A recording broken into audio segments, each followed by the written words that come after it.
Hey there, so your inspection is coming up soon, and I wanted to just send a quick video on what to expect from the inspection and then what will happen after the inspection. So your inspector is going to go through the home from top to bottom. They're going to inspect everything from the crawl space to the attic, all of the systems in the home, make sure they're functioning properly, determine how old the systems are, like the roof, the HVAC equipment, the water heater, and they're going to make sure that everything is documented in their full inspection report. So once that happens, we'll get that report back, usually the same night, definitely by the next day. What I typically do is go through that inspection report and I'll make notes of the things that are typically up for negotiation with the seller. So those things are any mechanical defects, so anything that is defective that's not operating as it's intended to, as well as safety concerns and health concerns, things like mold, radon, things of that nature. So I'll go through, note those things. I'll send that over to you, and then we'll set up a time to talk about any other questions that you might have, any other concerns that may have come up during that inspection.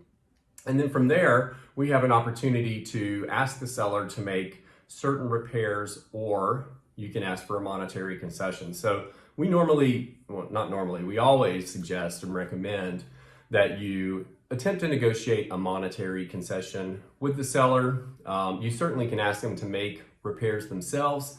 However, when you're relying on someone else to make a repair or to complete a task, unfortunately, you don't really have any control over how well they do it, if they are using, appropriate, qualified or licensed contractors or technicians or materials, good materials. So you're just leaving a lot in their hands, and it's hard to confirm that the work was done well and done correctly. So when possible, we recommend determining how much it might cost you to make these certain repairs, and then asking the seller for a credit, typically applied towards your closing costs. That's going to save you cash if you can reduce your closing cost amount.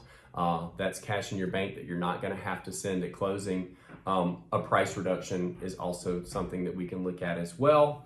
So we'll talk about your concerns, and we'll talk about what you may request from the seller. That's put into an amendment. We'll have you sign that, send that over to the seller. Hopefully they'll agree to everything, but there may be a little bit of negotiation that happens with a little back and forth.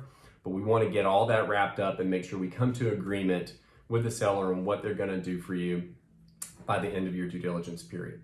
Okay, so that's it. I will see you hopefully at the inspection, and talk to you later. Bye.